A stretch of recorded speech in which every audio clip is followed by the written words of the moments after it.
After he had served his own generation by the will of God, he fell on sleep and was laid unto his fathers.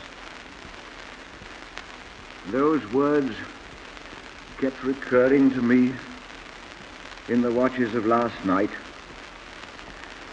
For if there was one thing that our King had done, it was to serve his own generation by the will of God.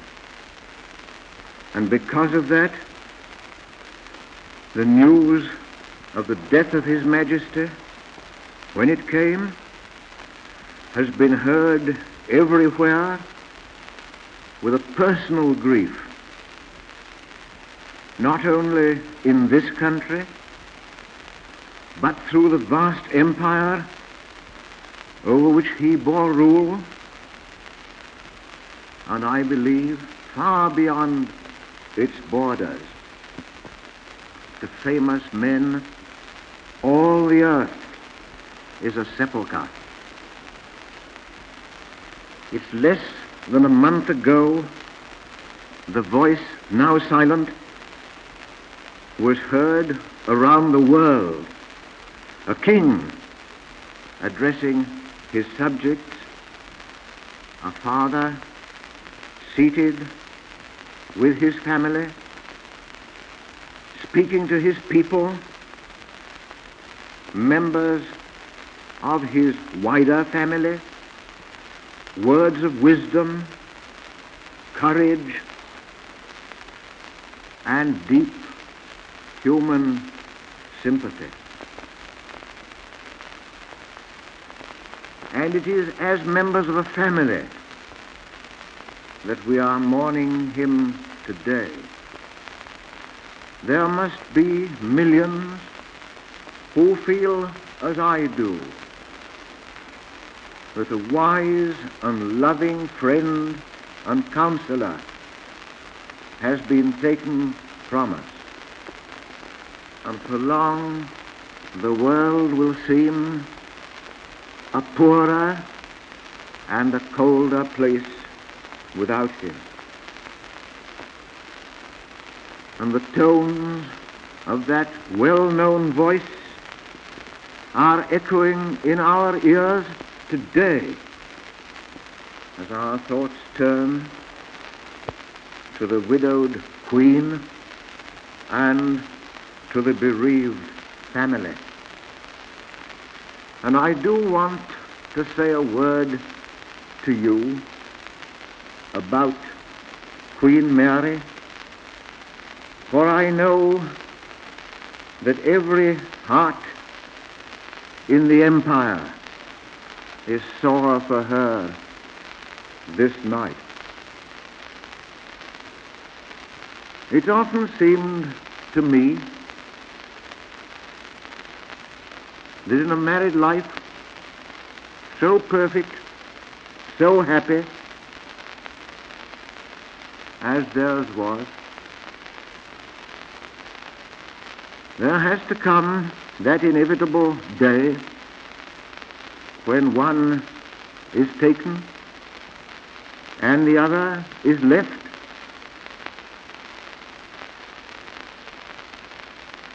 And one of the two has to continue the pilgrimage to the end alone.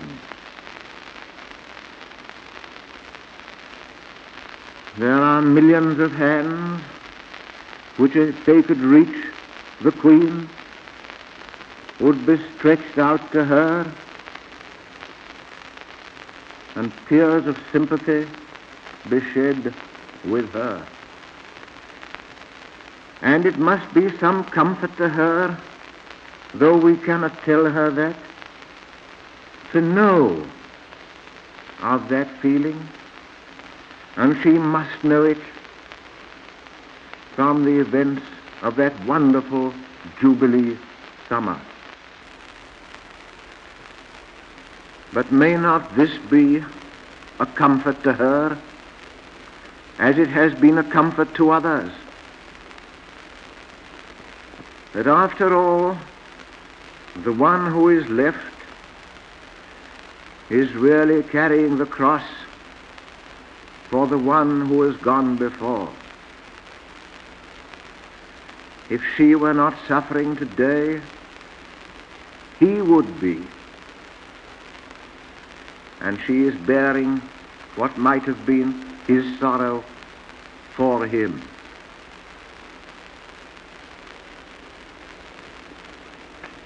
And I cannot help feeling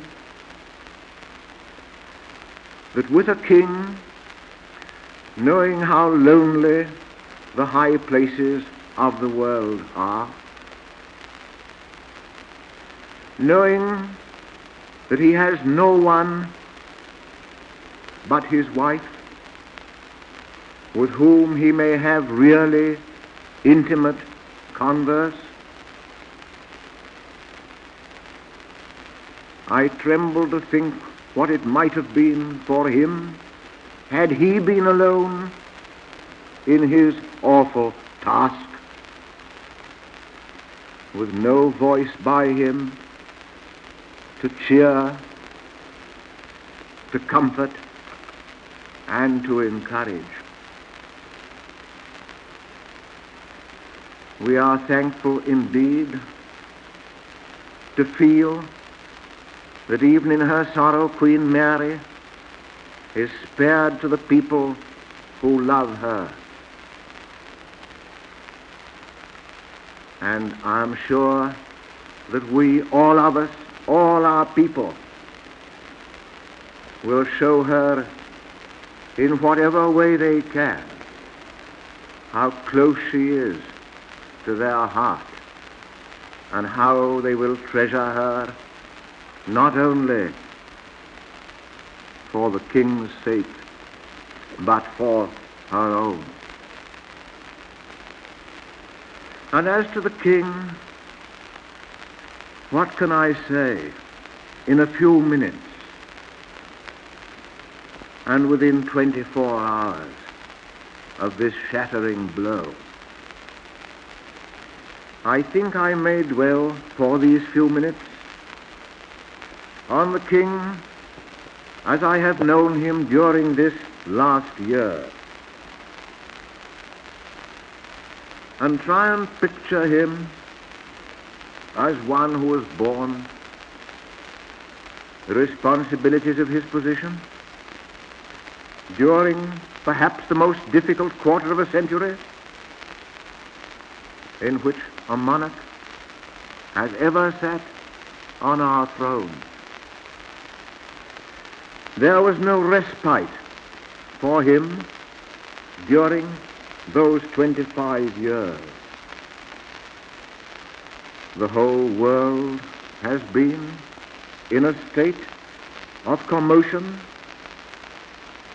and there never seemed to come to him any period when he could look ahead for 2 or 3 years and feel that all would be peace and quiet and nothing in the world to cause him or his people trouble. The world has been what a great man of the 16th century called it, a raving world. And he played his part in it gallantly to the end. And I do feel most thankful that after that illness of his 6 years ago, he was spared to see that Jubilee year. He and his ministers and his doctors, and I think all who knew much about these things, felt some apprehension as to the strain he might have to undergo in attending the various ceremonies and functions that belonged to that time. But all our fears were belied, for there seemed to be given to him a special strength to go through those weeks. And I rejoice to think that he, modest as ever, diffident as to his own powers, often wondering what his people thought of what he had done and tried to do for them, I often think that it was a most wonderful experience for him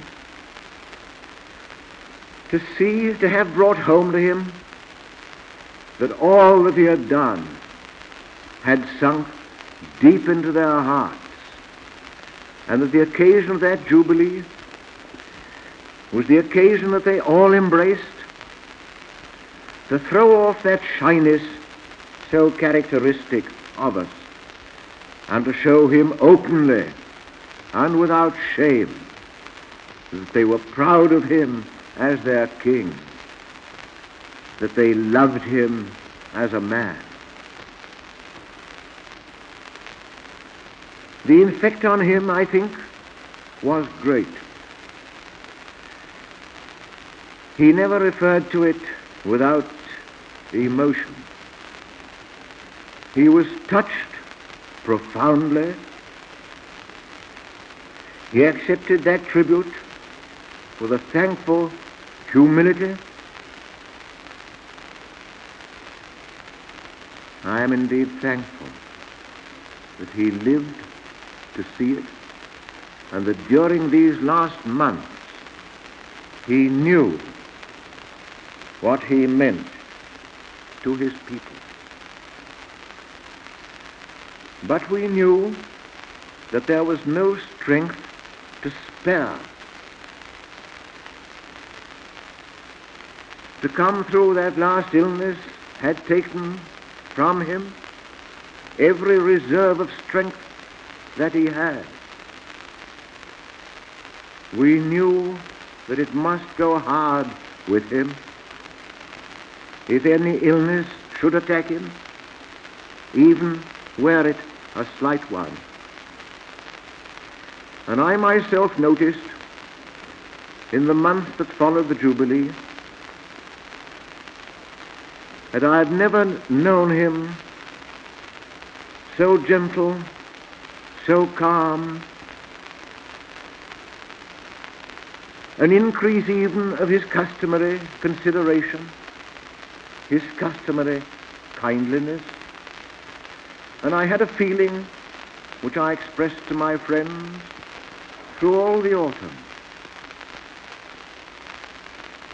that he was ready for the long journey that he was so soon to take.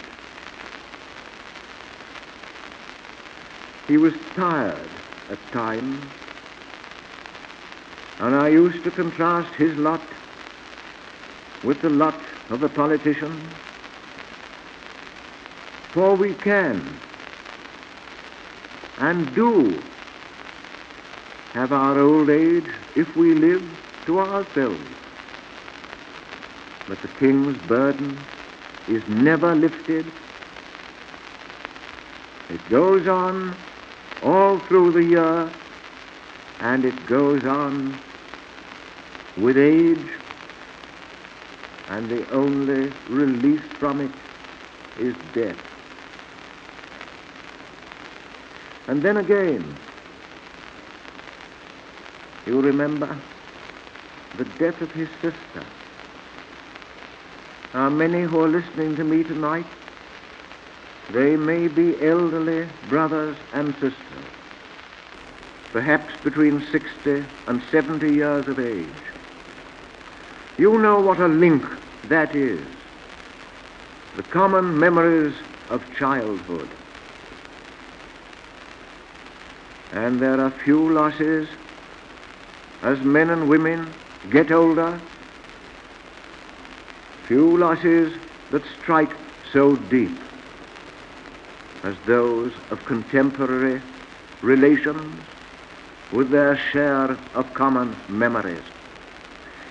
And it was no ordinary bond, no formal bond that united the king and his sister, They were devoted to each other, and His Majesty, if he had not seen her, would talk to her on the telephone every night and tell her what he'd been doing to cheer her and to make her life less lonely. And I think that he felt the severance of that old tie very keenly.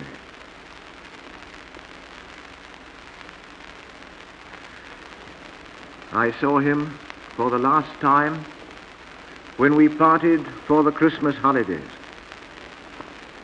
It is the only time in the year when I am able to go to my own home, and he was going to his at Sandringham, and we were rejoicing together, for we both loved the same kind of holiday, that we were going to spend it with our own children and with grandchildren at our own home in the country.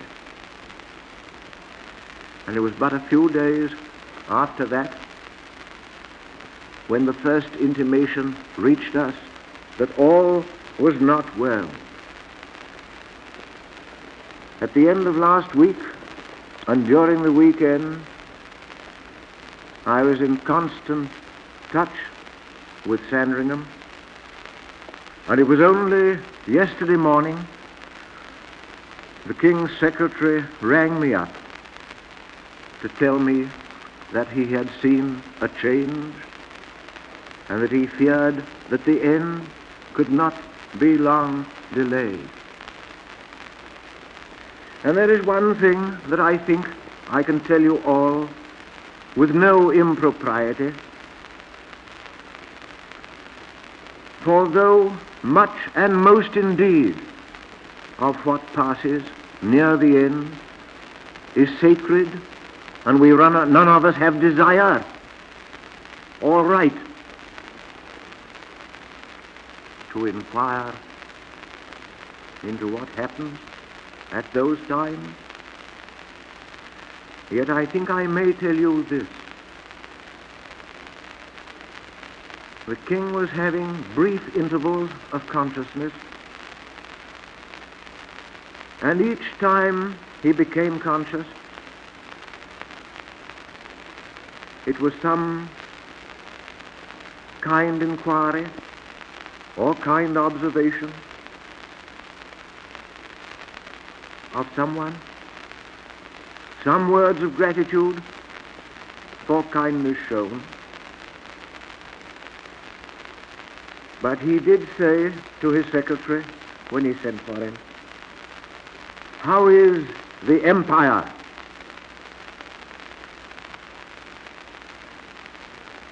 An unusual phrase in that form.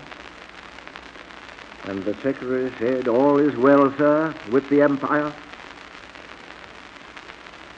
And the King gave him a smile and relapsed once more into unconsciousness. And it was simply this, that during all that time, subconsciously, and just coming to the surface at odd moments, was that same love for his people, care for their well-being here and throughout the world, for that family to whom he spoke last Christmas, as the thought of them was with him to the end. King George, it is true, inherited his position on the throne, but he won his own way to the hearts of his people. Behind the pomp and the pageantry incidental to his great position, he labored night and day in that high station to which God had called him. The doing of his duty to the utmost of his ability was the guiding principle of his life. Great power, which corrupts weak natures, ennobled our king's character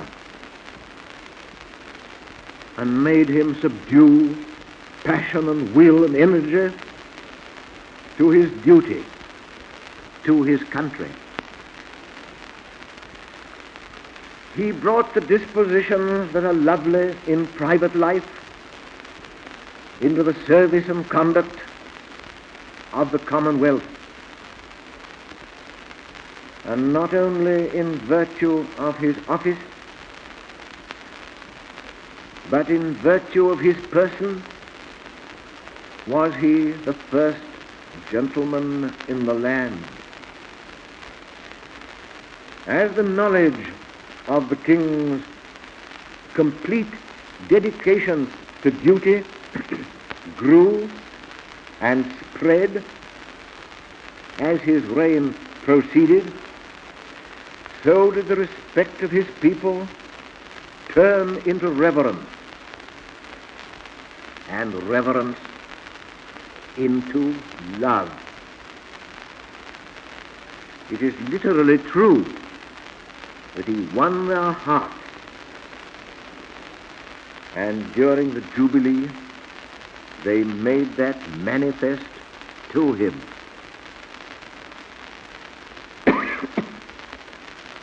This is the truth we must bear in mind as we think of the son who succeeds to the throne, and upon whom has now fallen one of the heaviest burdens that can rest upon the shoulders of fallible and mortal man.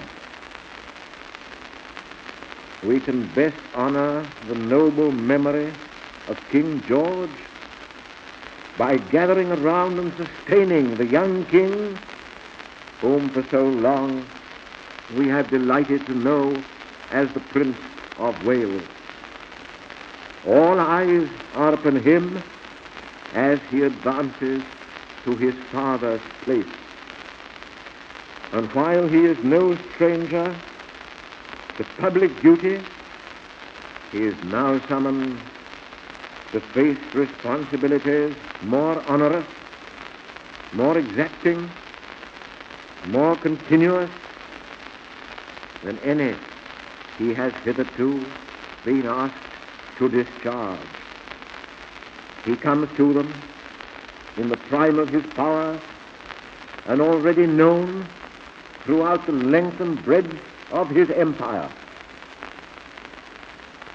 His great gifts of mind and heart he is now called upon to consecrate to his people. He inherits an example of kingly conduct, of virtue, of wisdom, and of endurance. King George's reign was marked by far-reaching constitutional and parliamentary changes without precedent in our long history.